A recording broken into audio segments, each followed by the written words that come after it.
Olá pessoal, hoje nossa aula será sobre répteis. Os répteis são os primeiros a conquistarem definitivamente o ambiente terrestre. Vocês estão lembrados que os anfíbios eles conseguem ir para o ambiente terrestre, mas eles têm uma dependência muito grande da água, em especial para a reprodução. Tá bem? Então quem são esses répteis? São seres tetrápodes, ou seja, têm 4 patas, têm mandíbula, daí o nome gnatostomatas, e são ectotérmicos, ou a mesma coisa poderia se falar de pecilotérmico. São pecilotérmicos os peixes, os anfíbios e os répteis. As aves e os mamíferos já serão homeotérmicos. O que é isso? É a capacidade que o animal tem de controlar a temperatura corporal. Os ectotérmicos ou pecilotérmicos não conseguem fazer isso. Ou seja, se está frio, eles ficam frios, se está calor, ele fica quente. Os animais pecilotérmicos ou ectotérmicos sobrevivem bem nas regiões tropicais e equatoriais, mas nos polos não teriam chance de sobrevivência. Nós vamos ver mais para frente, em outras aulas, que essa característica de homeotermia que surge nas aves e nos mamíferos permite ocupar todo o planeta. Tá bem? Então, répteis são ectotérmicos. Bem, quais foram as características que os répteis desenvolveram para conquistar definitivamente o ambiente terrestre? Prestem bastante atenção nessas informações, elas são muito lembradas no Enem e nas provas de vestibular. Então, quais são as adaptações evolutivas que se desenvolveram? Primeiro, a pele impermeável, queratinizada e que evita a desidratação do animal. Então, enquanto nos anfíbios a gente encontra uma pele fina, úmida, com bastante glândulas, nos répteis isso some e a pele fica impermeável, queratinizada, coberta por uma camada impermeabilizante que pode ser escama, pode ser placas, né? A segunda característica é que muda o tipo de excreção. Enquanto nos anfíbios a excreção era amônia e ácido úrico, nos répteis enquanto nos anfíbios a excreção era amônia e ureia, nos anfíbios passa a ser ácido úrico. O que tem de especial o ácido úrico? É que ele é pouco tóxico e ele não precisa de água para ser diluída, na forma de cristal. Se você observar as fezes, por exemplo, de uma lagartixa, você vai encontrar um pontinho nela, em cima das fezes, que é a urina. É a urina sólida que está sendo eliminada. Esses animais já têm um pulmão totalmente eficiente, não precisa compensar com a respiração cutânea, e eles têm uma fecundação interna. Lembre-se que os sapos, né, os anfíbios, a fecundação era externa. O macho abraçava a fêmea, forçava a saída de óvulos para fecundar externamente. Nos répteis não, eles encostam as cloacas, o macho elimina o sêmen lá para dentro da fêmea que vai ocorrer a fecundação, então a fecundação interna. E o grande trunfo evolutivo dos répteis é a formação do ovo com casca. Nesses ovos vão aparecer anexos embrionários. Não se preocupe, nós vamos estudar isso depois com calma dentro de embriologia, mas nós temos que destacar 3 aqui, né? O saco amniótico, que é onde ele vai ficar mergulhado dentro de uma bolsa com água. O saco vitelínico, que é uma reserva nutritiva para o crescimento do embrião enquanto ele estiver dentro do ovo. E o alantoide, é onde ele deposita o ácido úrico no processo de excreção. Ok, pessoal, vamos conhecer um pouquinho então sobre a sistemática de classificação dos répteis. Lembrando, reino animal, filo Chordata, classe Reptilia, réptil, e as ordens. Nós vamos conhecer, são 4 que existem, mas nós vamos trabalhar apenas 3. A ordem Chelonia, Crocodiliana e os escamados, que incluem algumas subordens dentro dela, tá bem? Bom, vamos falar primeiro dos quelônios. Os quelônios são as tartarugas jabutis e cágados. Como que diferencia cada um dos 3? Bom, as tartarugas são exclusivamente aquáticas, né? A sua maioria marinhas. E elas têm então um formato hidrodinâmico, toda uma adaptação para viver na água. A gente vai observar que as patas dianteiras são transformadas em nadadeiras, o casco é bastante junto ao corpo, o que dá a ela um formato hidrodinâmico, e elas, então, são, como eu disse, aquáticas. Já os jabutis são répteis terrestres, são característicos do cerrado, por exemplo, né? Nós vamos encontrar uma carapaça bastante grande, destacada do corpo, de modo que ele consegue se esconder dentro da carapaça. É muito comum a gente ver pessoas falando, eu tenho uma tartaruga em casa. Não, ele tem um jabuti. Bem? E o terceiro grupo, os cágados, que vejo que eles estão entre na sua estrutura, né, entre os animais aquáticos e terrestres. Então ele também tem um formato um tanto quanto hidrodinâmico, mas não tanto quanto as tartarugas. E ela também consegue esconder a cabeça dentro do casco como os jabutis, embora ela tenha que fazer isso de forma um pouquinho diferente, de forma a recolher de lado a cabeça, né? Vejo que as nadadeiras dianteiras, as patas dianteiras não são tão adaptadas ao nado como nas tartarugas. Ok? Então, 3 grupos de quelônios: as tartarugas, os jabutis e os cágados. A segunda ordem é a dos crocodilianos, que inclui os crocodilos, os jacarés e, finalmente, o gavial. Ok? A outra ordem é dos escamados, as iguanas, as cobras de 2 cabeças, as lagartixas, bastante comum nas nossas casas, os teius, né, que são lagartos aqui da Mata Atlântica, lagartos de grande porte, os calanguinhos lá do Nordeste e o dragão de Komodo. São todos exemplos de escamados. E por fim, ainda na ordem escamada, os ofídeos. Os ofídeos são as cobras. E essas cobras, elas são classificadas em 4 grupos de acordo com a dentição.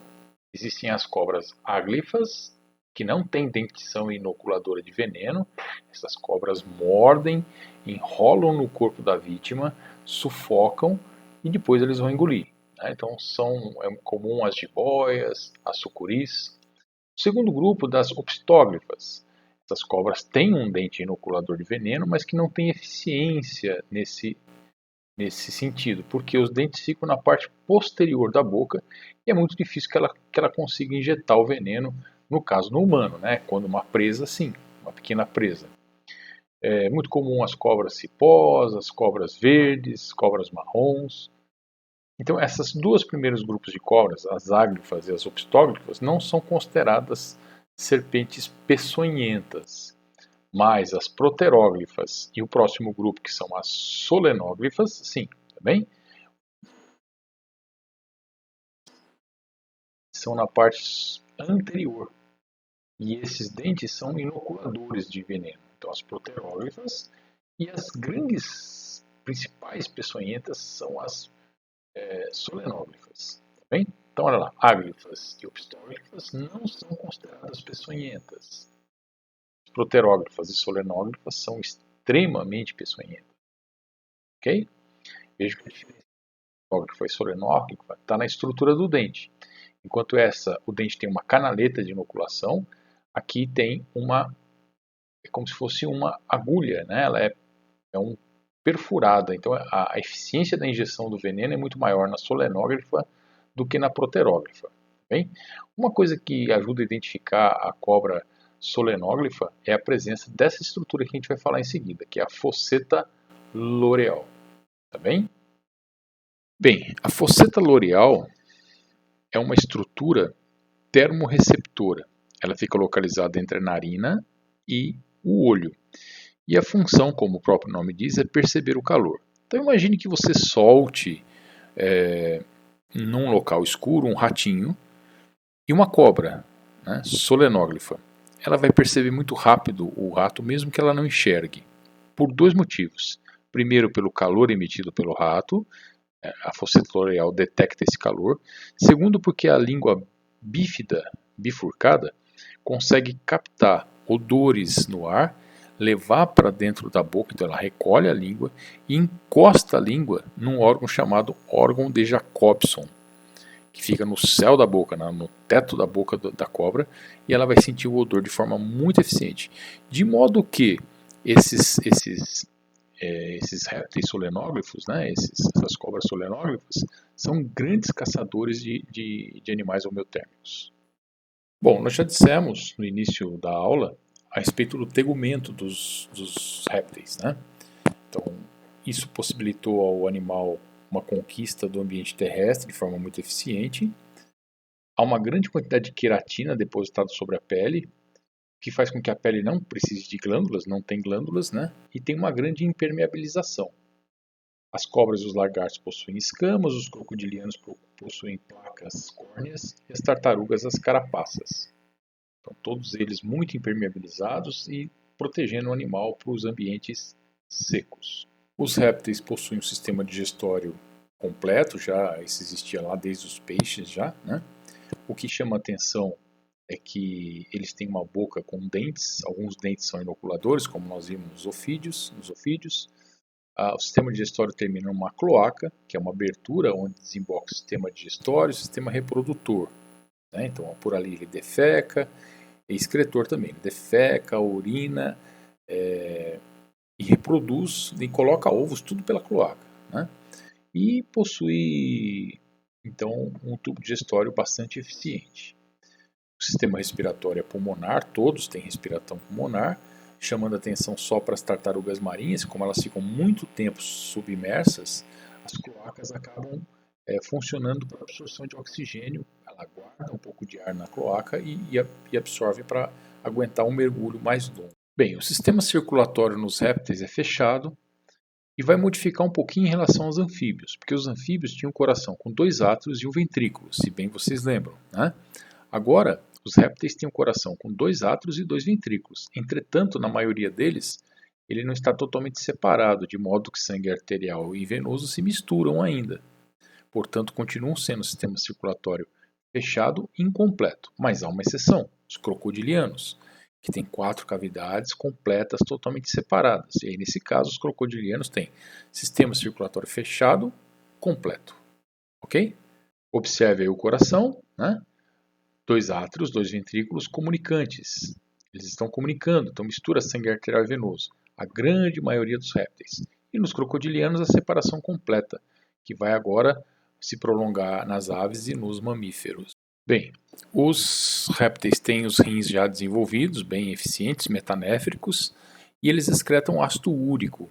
Isso já foi dito, né? Em substituição à amônia e à ureia. O ácido úrico tem como vantagem não precisar de muita água para ser diluído e ser pouco tóxico, de modo que ele pode se acumular no ovo do animal. Os répteis são todos dioicos, tem macho e fêmea separado. Quando eles se reproduzem, a fecundação é sempre interna, então ele copula, as cloacas se encostam, o macho libera o espermatozoide dentro da fêmea que vai encontrar lá o gameta feminino, tá? Não existe larva, o desenvolvimento é direto. São animais, na sua grande maioria, ovíparos, mas existem alguns ovovivíparos. O que é isso, Jairo? Acontece o seguinte, existem alguns animais que não colocam os ovos, não ovipõem. Ele guarda o ovo dentro da cloaca, o bichinho se desenvolve dentro do ovo, ele estoura dentro da cloaca e já sai de dentro do corpo da mãe. Vejam bem, eles põem ovos, eles têm ovos, mas eles não ovipõem. Eles guardam os ovos dentro do corpo. Isso é comum, por exemplo, nas cobras solenógrafas. Tá bem? E os anexos embrionários, que nós já discutimos em algum momento, ele vai possibilitar o desenvolvimento do embrião dentro de um ovo com casca, porque ele tem o saco vitelínico, que reserva nutrientes, o saco amniótico, o amnion, que guarda a água, então mantém ele umedecido e protegido, e o alantoide, né, que vai guardar as excreções do animal, o ácido úrico. Ok? Está aqui, ó. Saco amniótico, saco vitelínico, alantoide. Proteção e umidificação, reserva nutritiva, alantoide guarda as excreções. É isso, pessoal. Tá bem? Olha lá, o ovo, as tartaruguinhas saindo do ovo, algumas cobras saindo do ovo também, né? E é isso que a gente gostaria de falar.